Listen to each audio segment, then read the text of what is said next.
Hi guys, and yeah, welcome to BFI Future Film Festival. This session is presented by Xtreme, as Sharlto mentioned. We're pretty well known for making filmmaking pretty accessible for all ages, which fits for today's session. But we have today with us cinematographer Fedor Lyass, who was a cinematographer on the pioneering action film Hardcore Henry, which was shot predominantly on GoPros, or in fact solely on GoPros in first person, and then went on to gross like $17 million worldwide, which is pretty incredible. So I think Fedor proves that camera practices do not have to be expensive, and with trial and error, imagination, stories can be told on all mediums. So welcome, Fedor. Are you there? Hi, Daniel. How you doing? You well? I'm good, thanks. How are you? Good, yeah, welcome. Thanks for talking to us today. I think we'll get into everything Hardcore Henry. Shall we watch the trailer first, just to kind of show everyone what the fuss is about? Of course, yeah. Hello, hi, everyone.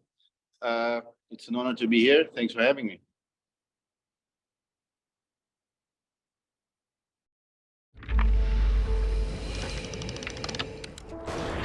Hello, Henry. Do you remember how you got here? This next part might hurt.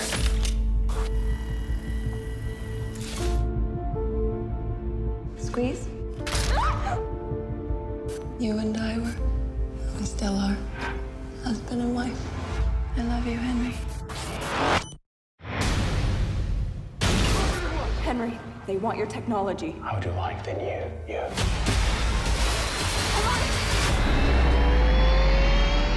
I'll shoot. The chute! Hold the chute! Hold on, Henry! Henry, fight back! You're capable of more than you think! Henry!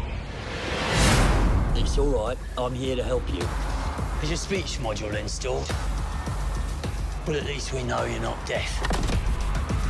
Okay, well, the good news is that you're going to live a while.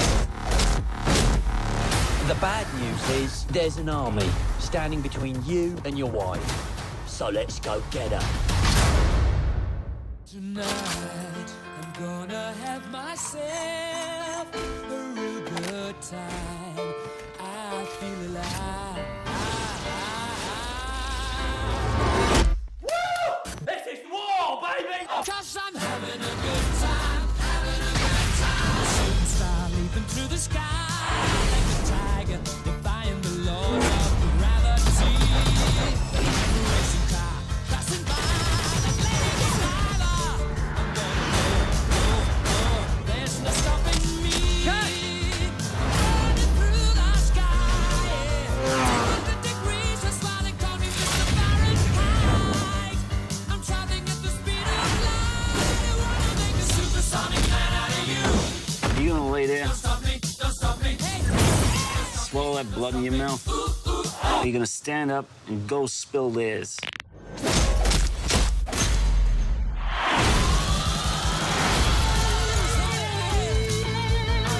wanna stop at all. Woo. Okay, there we go. Yeah, thank you. So I think there's lots to talk about here, but maybe we start with some origins. Maybe we talk a little bit about how did you become a cinematographer, Fedor? Well, Bergman was the first inspiration. Yeah.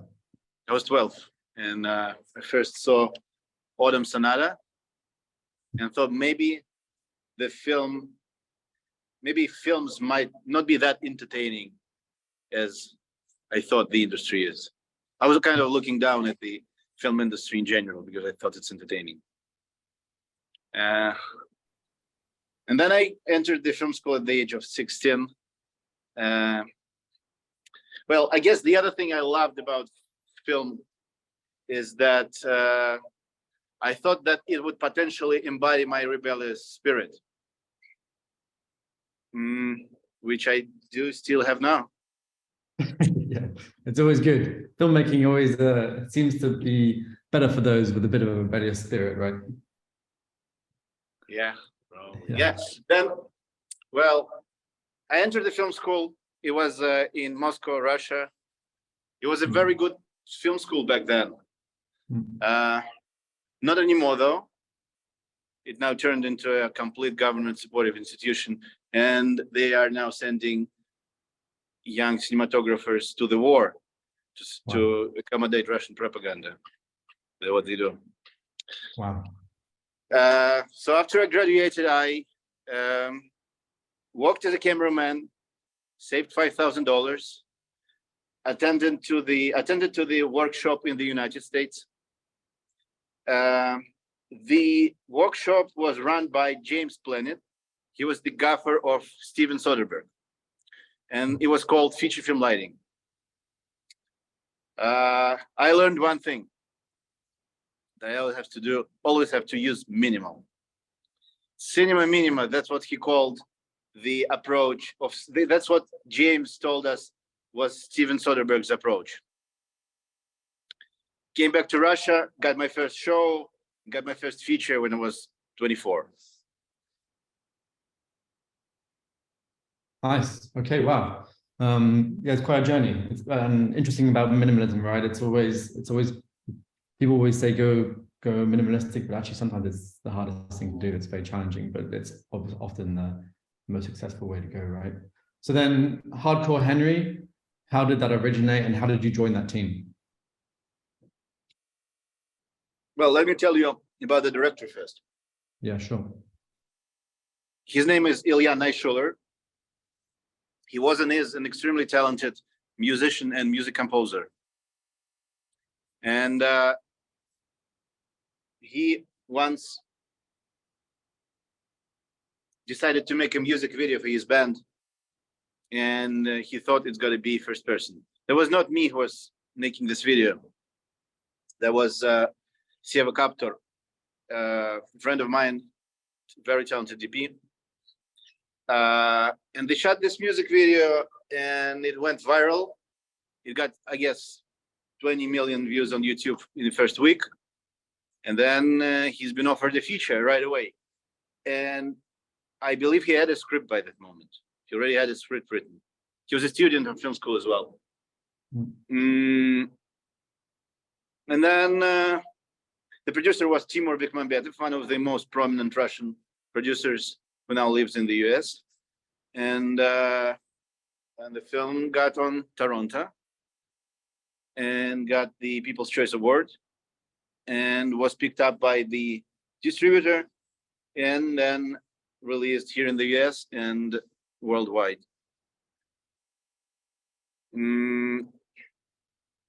That's quite the journey. Huh? It's kind of that's the holy grail, right? If you can make a music video like this, it go viral, you get your first feature from it. That's the kind of the holy grail for filmmakers, right? Yeah. Charlotte, do you mind pull up a slide with the director, with Sharlto, director, and the producer? And this is what? This is a section of the music video, yeah? Oh, no. Let's start with the music video. Let's start with the section for the music video. Yeah.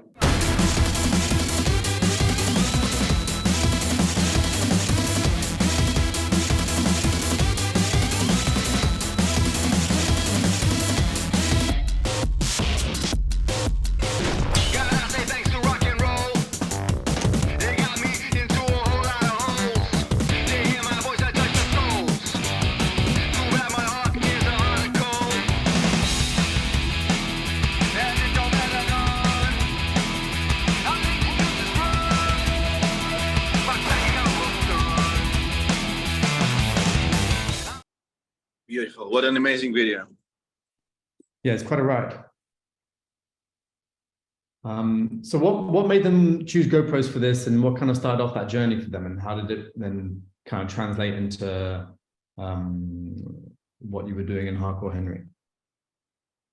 Well, let me tell you first how I got on the project. So yeah, there are 3 DPs on the project. The first one, Seva Kaptor. So yeah, the film got pushed. So he shot half of it, and then he was supposed to go to the next project.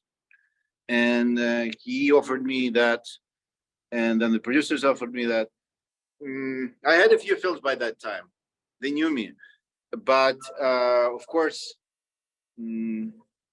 I never shot first person before. Then I shot another big chunk of the film, and then it got pushed again. And then the third DP, Pasha Kupinos, came on board. That's how it's 3 DPs on the film. Okay.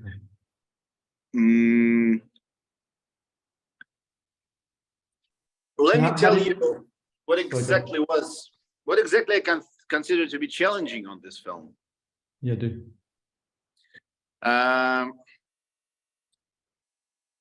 Well, I think the limitation itself is challenging.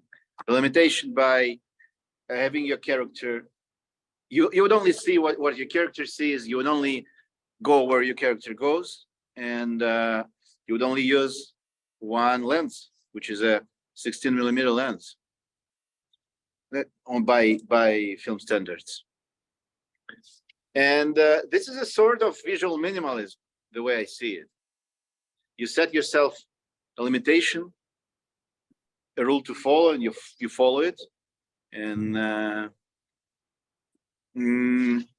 let me pull up another video, if you don't mind. Yeah, sure. Charlotte, it'll be video number 11. It's a sequence from the French film 1993, directed by Robert Bresson. It's called Argent, Money. And it's a great example of visual minimalism.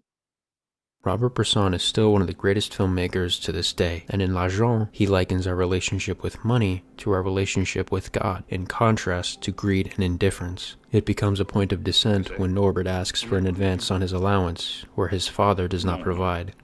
He goes to his friend Marshall for help. Marshall offers him a forged 500 franc note, which they use to buy a picture frame from a camera store. The next scene cuts to the store owner apathetically agreeing to pass off the fake bill, as well as the 2 others they previously received. Yvon Taj, modeled by Christian Patey, is portrayed at the start, a working-class man absorbed in his husband and fatherly duties. However, it is due to indifference that he is paid in counterfeit bills, as well as the greed of others leading him to do terrible things by the end of this film. As in all of Bresson's films, his character's actions are deliberate. We can see this in the way money is handled. Its weight and texture can almost be felt. With his signature shots, he studies the human hand as a model of intention. Bresson shows us that you can learn about someone just by watching their hands, as Bresson shoots money entirely in close-ups, framing the object as omnipresent, somewhat like God, where its influences is the results of the actions around as it holds a presence over the film. He positions money as the means of progression, and the ones handling it as its devices. When Yvon tries to pay for his coffee with the forged bills, they're rejected, and he is accused of being a crook. He is taken by the police to redeem himself, where the camera store assistant, Lucien, and the owner claim not to know who he is. Yvon is then taken to court and loses his job, ultimately forcing him to go to greater lengths to earn money for his family when he agrees to be a getaway driver. It does not go his way. The reason I'm showing you this, what a great movie, strongly recommend to everyone. Because that's the perfect example of visual minimalism. This director would never show you more than you would need. He would never do a close-up on thing. He would never do the second angle on thing. And he's also known by using just one lens for the whole film. This is the 50mm lens, aspect ratio 4:3. Every time I start the film, I'm trying to come up with rules to follow, kind of rules to follow for this exact film. How we're going to do it and how we're going to limit ourselves. And that's the beauty of limitation. Having just one lens and having be able to see only what your character sees. Do you say that limitation really helps to kind of free up your other than creative decisions? Well, I think you should set yourself limitations, because if you think of a conceptual part of the film, of the visual style, then what has got to be? Limitations mostly. Yeah. Yeah, you're restricted by the GoPro and what you can see. Did you find you had to, when you picked up the film, how much of a learning process was it there? Because obviously this is a whole new way of filmmaking, right, for you. And people have done it before. There's some learning from the music video, but how much of that did you have to learn yourself, and how long did it take you to get familiar with it? Oh, there was discovery all the way. Yeah. Okay. Yeah. Every day something new. Okay. And you know, GoPros didn't have manual settings at that time. It was only automatic, including exposure. And we worked with GoPro. We collaborated with GoPro. They gave us the software that would able to lock the exposure on GoPro under the NDA. That's cool. That's really helpful. It all came up on the next generation of GoPros. But technical was not complicated. The complicated is that you're trying to imply your knowledge of the conventional filmmaking to your craft, and it doesn't really apply all the time. You just kind of keep forgetting that you are only seeing it through the first person perspective. Yeah. Thinking, where's my wide shot? Where's my close-up? Yeah. Which you could still achieve, but you had to do it for your character, right? Well, let me tell you about the rules to follow. I think would be applicable to first-person filmmaking, because, well, they would be pretty different. But I think that's what would be, if I would write down mine. That's how it's going to look like. First thing is that I would say first person is not an observational genre. You got to get right into the middle of action, and that would make the viewer feel it as personal. If you observe something from a side, it probably won't work. You have to fill up your screen time with events, and something has to happen every moment. I would call it sense of journey is key.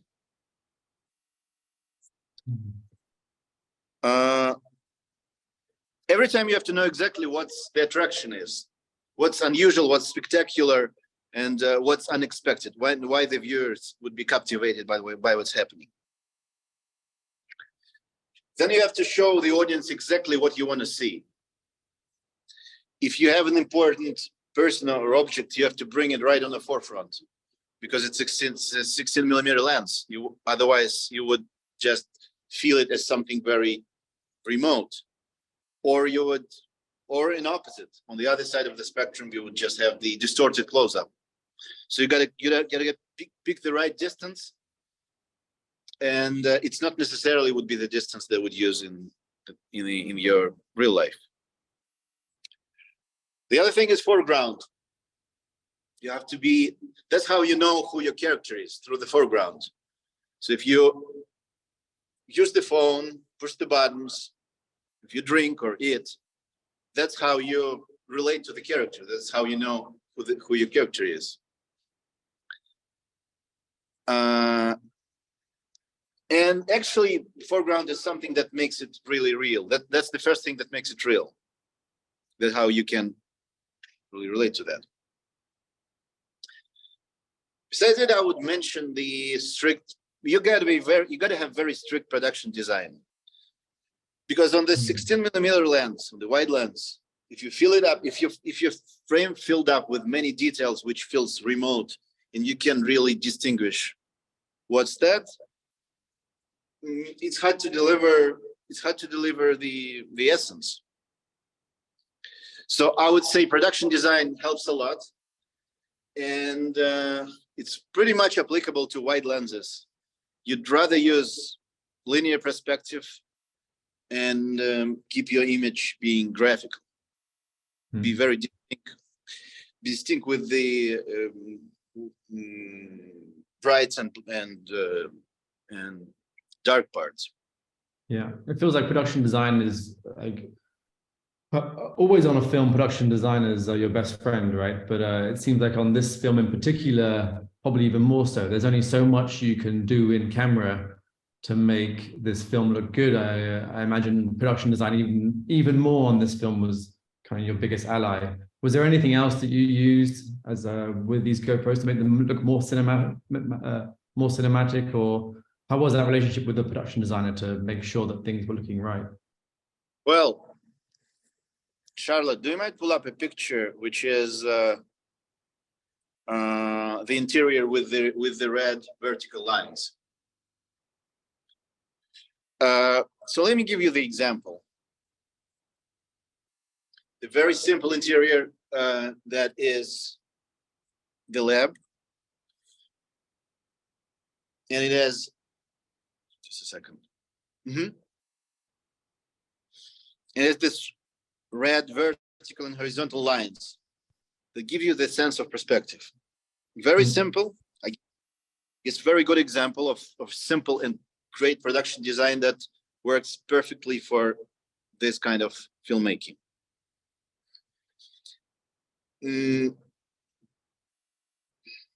Well, besides it, I would add that even much stronger than in conventional filmmaking, you would, thanks, Charlotte, you would feel every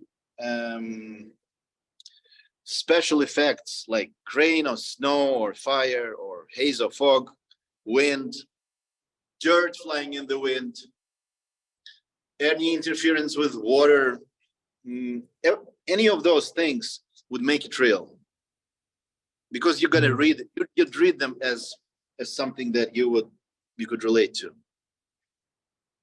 Yeah. You have to train your actors even before the rehearsal stage, because if you think that you can just put the POV helmet on and record the take and that'll be it, that's not like that. You gotta focus on the things you need to focus. You gotta do it in the right pace. You gotta pick the space, and you gotta follow this pace. But despite all that being said, the most important thing is that there is a borderline between just a sports video shot on GoPro and some legitimate piece of film. That's something that you recognize as a legitimate piece of film craft. Yeah. The key is, from my perspective, that you have to be very focused on the story you're telling. You don't have to be rushed. You have to tell your story bit by bit, as in Clint Eastwood in his Westerns. Yeah, nice. That's really interesting. Would there be any scenes for you that were the most challenging in this film? Was there any? I was watching through this film the other day, and there's so much to it. It's so intense. You feel it every single second with stuff, and there's so much to it. I think it must have been so challenging to work out. What was the scene for you that felt like the most challenging? Well, I think the overall approach, what was challenging about the overall approach is that you have to shoot and lead it 360. Well, honestly, I always had bad relationship with the production cars and trailers in the direct view on set. I was fighting it throughout my life. Because yeah, I obviously understand the reasons why we want to have these cars and trailers close by, but that limits your freedom. Yeah, they must have been pretty far away on this film. Well, yeah, at least not in the direct view. Yeah. And same thing with the lights. If you want to light the scene, you got to either hide your sources or keep it practical. Or if it's a set, if it's a built set, you got to incorporate built in your lighting sources in it. That's the way to go. We had a pretty big set, and all the lighting sources were on the remote console. And the trick is that you have to adjust them during the take. Because if you have sources in front of you and you have them full on, when your character turns back, then they would create a shadow. Hmm. So you got to have a person on console gradually adjusting them to what's happening. Okay, wow. Well, interestingly, after you do that, after you adjust to a 360, then you figure that you didn't really need to have that much of an equipment for the conventional. Yeah, that's funny. I sometimes when I'm watching through films, like you can kind of think to yourself, oh, that's probably shot on a set, and you can imagine how they do it. But at no point during Hardcore Henry did I imagine this could be a set. How much of it was set versus kind of actual location shoots? Were you on a set very often? I think 50% of the film.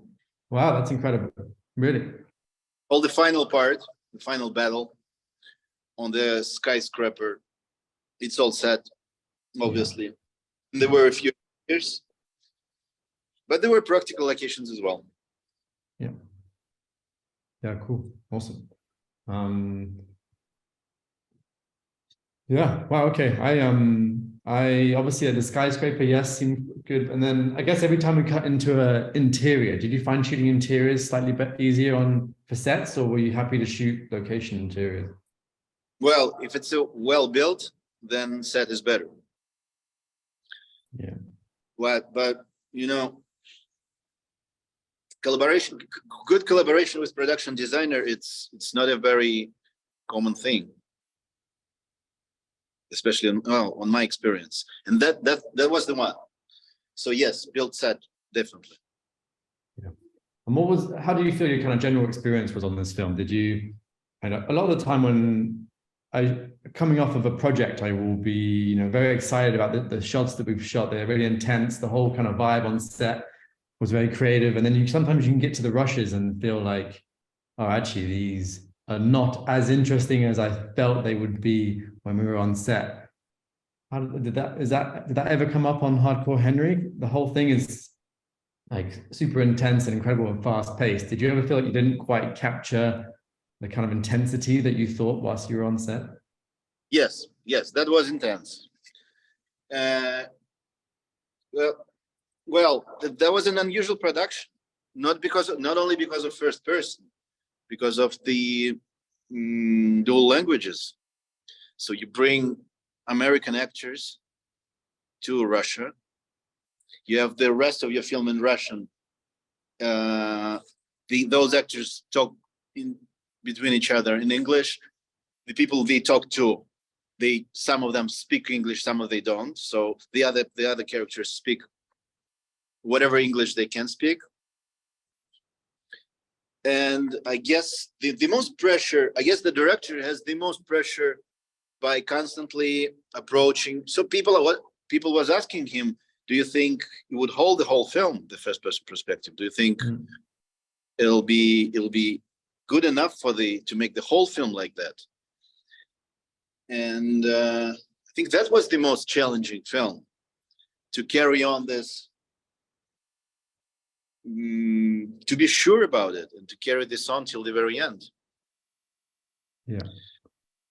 Well, also this film has the rebellious spirit, which I do love, which I guess is very much on screen.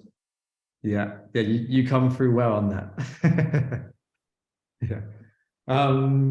You shot this on 2 GoPros, right? It's a helmet rig with 2 GoPros. Why the double GoPros? Good question. Well, I believe at that time, I'm not sure, maybe when you record, it doesn't let you to have the feed in the same time, to have the feed and the record. Maybe that was the reason. But finally, we figured that 2 cameras can work for our advantage for the number of reasons. First, when you do action and when you have a lot of blood, you very often cover your cameras with blood fully. So if then most likely you'll cover one and don't cover the other. Okay. Number two reason would be that the stunts would sometimes just, they wouldn't crash the camera, but they would just take it off the slide, of the grip. And the third reason is that the most frequent adjustment to the actor was holding heads a little bit up or a little bit down. You have two cameras, you can adjust them so one of them would look a little lower and one of them a little higher, and then one of them would get it.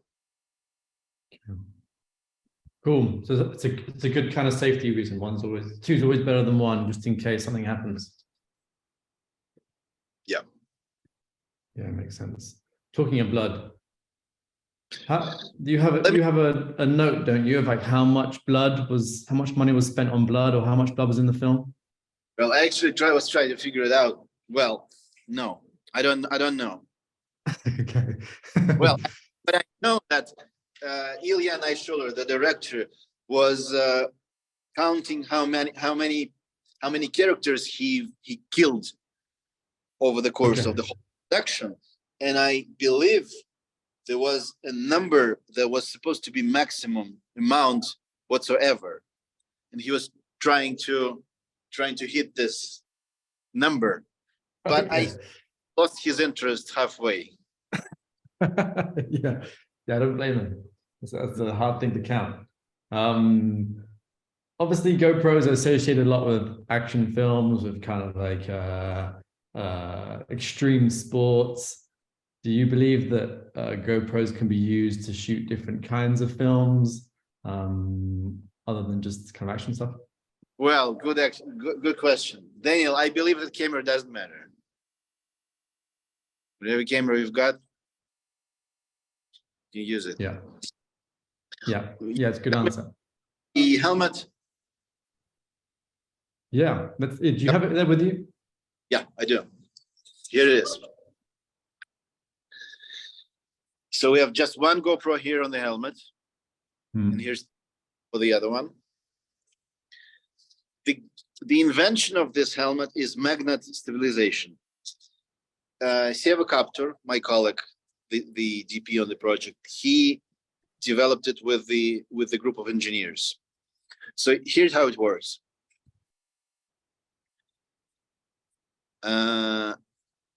We have, let's call it an inner part, which holds the cameras. It's on the rails. It has magnets on the top and magnets on the bottom.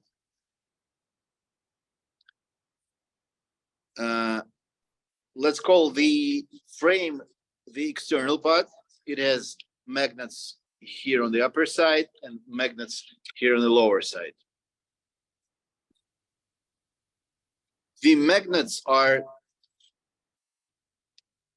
positioned in a way so they push the camera somewhere in between. So when you walk, it doesn't move much. It moves, but not so much. But when you run, it starts going up and down on the rails, and it's being pushed by the magnets from the upper side and from the magnets from the lower side. And that makes the image being stabilized, not in a way as the gimbals do. It is mechanical.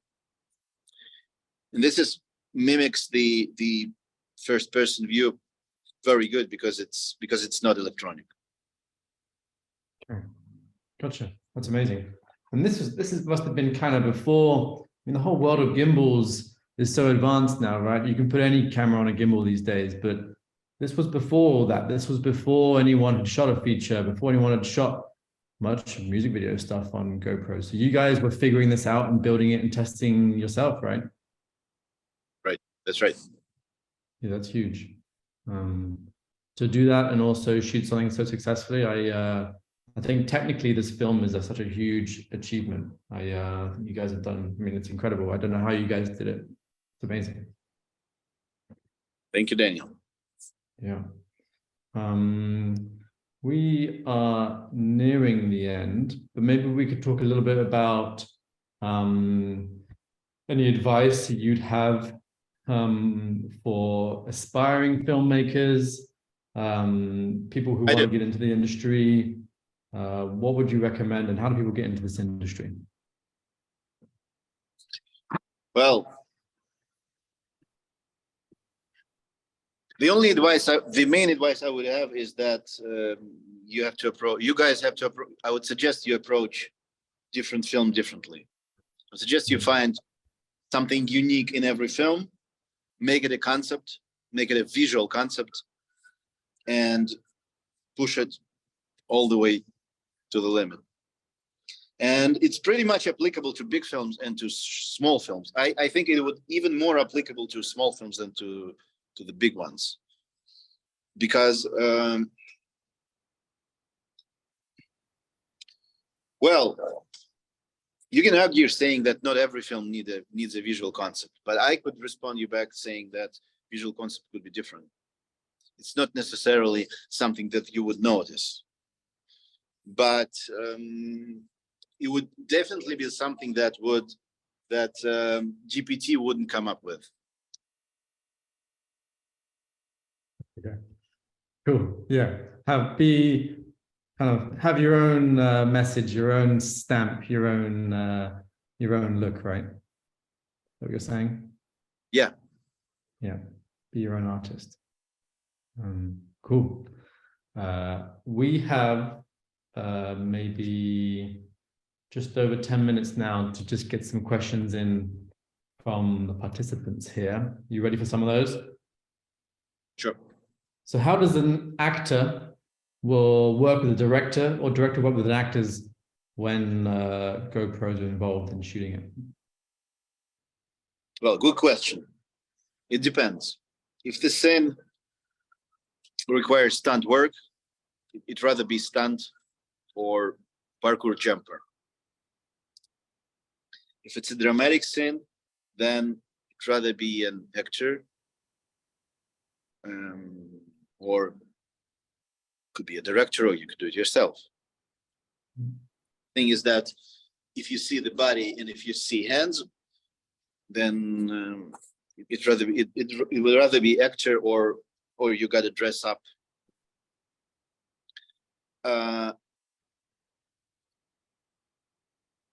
Well, we actually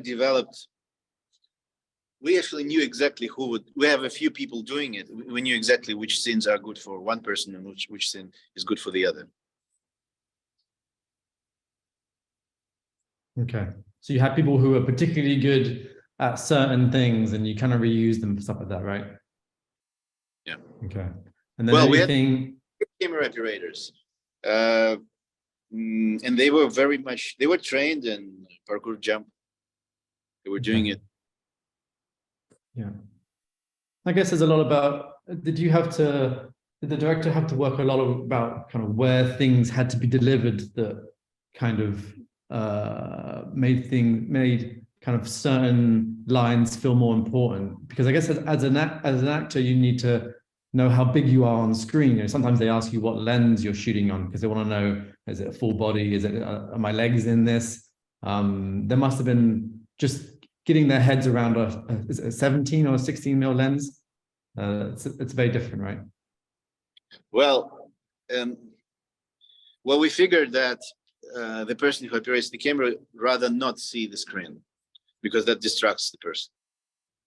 You'd rather do everything intuitively, and then you do it better rather than you try to watch the monitor. Yeah, fair. We have a question from Antonis, and they ask, can you control the lighting or sound with a GoPro? I believe not. How would you? That's a good question. I guess would you how would you light with a GoPro? Like, how do you make sure that things are not clipping, things are not too dark? How do you work your lighting when you're shooting with something like a GoPro? Well, then your knowledge from the conventional filmmaker is pretty much applicable. Well, again, using two cameras, you can contribute using two cameras. If you go from interior to exterior, you can set up different exposures and then just switch from one camera to the other. That's another advantage of using two cameras. That's clever. It's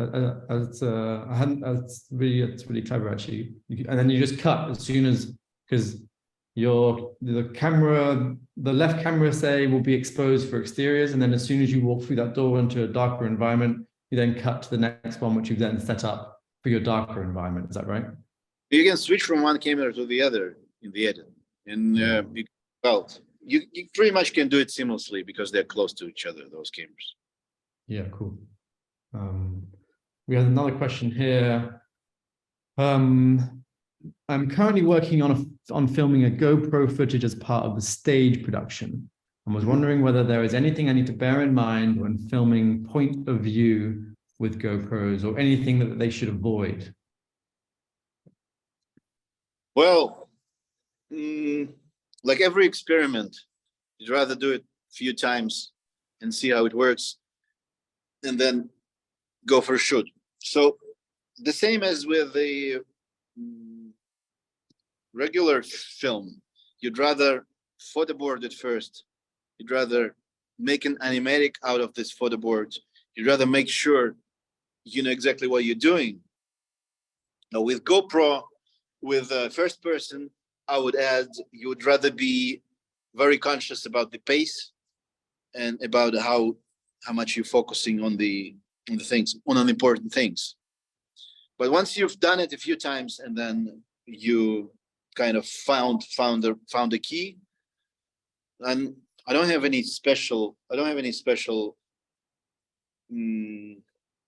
anything special to say. It's pretty much as with conventional filmmaking. Practice. You just gotta try it out. Yeah, get to know your medium. Yeah. Yeah. So Charlie has asked, would you record on-set audio whilst filming with a GoPro? How did you guys do audio? Well, we had a boom operator and we had a zoom mic, which was gripped right on the head of the operator. Charlotte, do you mind pull up the picture of the POV helmet? That boom operator must have been pretty fit, huh? To kind of keep up with these stunt people. That was the person who was running around fast. Wow, yeah. All is behind the back. Yeah. Here we see Sergey Valyaev wearing the mask. Brilliant camera operator. And Seva Kaptur, whom I mentioned before, the DP. So you see this is the small zoom right on the top. And yeah. as opposed to the helmet that we just saw, this one made of transparent plastic, which sometimes, if you do this left and right bars from transparent plastic, that helps the talent to see through. Not exactly through, but helps the talent to with orientation. Does block the vision. But that's pretty much the same helmet as I just show you now. Okay, so you've got zoom right on top with a little muffler for kind of any wind interference. Cool. We have another question here saying, are there any other filmmakers you've worked with that you'd recommend to watch or to learn more about shooting GoPros? I guess the one big question is, who else is shooting kind of big features on GoPros?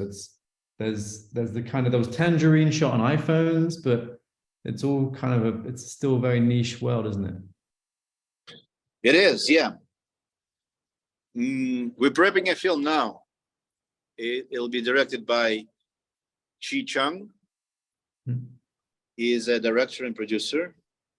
The company name is Xtreme, and it'll be in London in the principal photography is May, June. And we're going to use multiple PIVs there, not just one. Multiple PIVs of different characters. I'm not sure if I can tell more. Okay, that's exciting. Okay, so it's not just one key character, it's POV from different characters. Yep. Okay, that's exciting. And then are you using a lot of the stuff that you've learned from Hardcore Henry? Is it very different? Is it stuff that translates well? Well, yeah, I use all of it, of course. And you sort of grind it over time and get your come to your conclusions and reapproach it. That's what I'm doing it. Yeah. Interesting. But every time I do it, I feel how strong. Every time I do PIV, I feel how strong I feel about PIV. That's something that I really love doing. Of course, because it's not, although it's something that you're very good at, it's not all that you do, right? You're a conventional cinematographer, but you shoot conventionally as well, right? It's the big part of what you do. Yeah. Yeah. Yeah, I haven't shot any PIV since then. Okay, interesting. We have another question here about the editing process. So do you think the editing process, although I don't know how much you were involved, but is it the same, do you think, when shooting like this? How I guess you probably have to think a lot more as an editor when you're shooting POV. You can't rely on the wide shot, the close-ups, the kind of, or any kind of cutaways. This is it. So is the process different, do you think? Yeah, it is different. Well, it depends if you want to pretend it's a one take or not. We did. Then you have to think of hidden cuts. Yeah.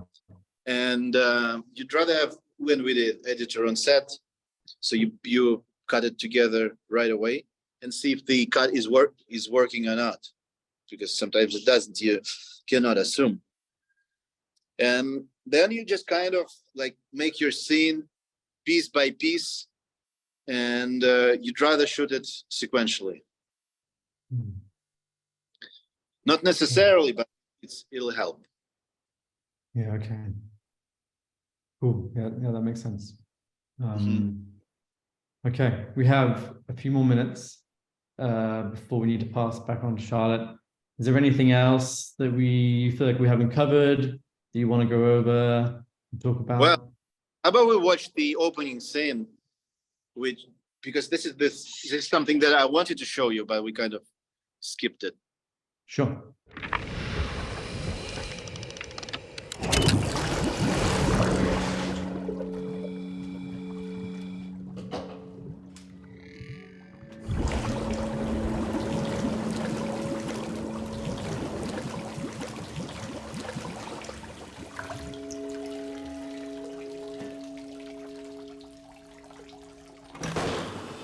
Hello, Henry.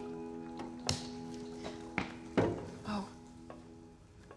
You can't speak, but that's normal. Well, it isn't normal, but it's only temporary, okay? Do you remember how you got here? That's fine. It's normal, too. Henry, wait. Wait.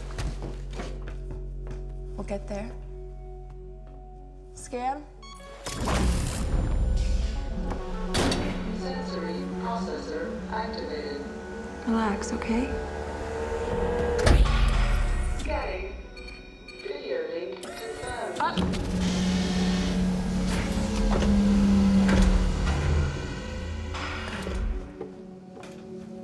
This next part might hurt. Maybe quite a lot. But it won't last long, I promise.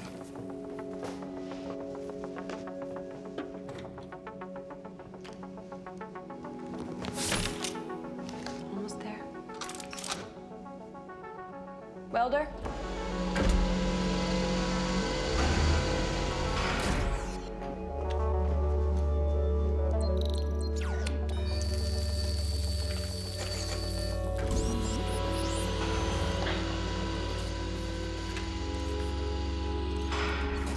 You can do it.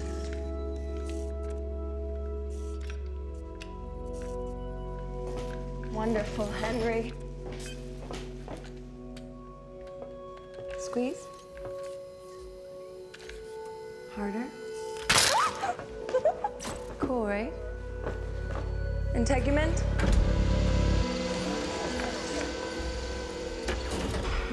Fedor, it was a huge pleasure to talk to you. Thank you so much for sharing your hardcore Henry experience with everybody here.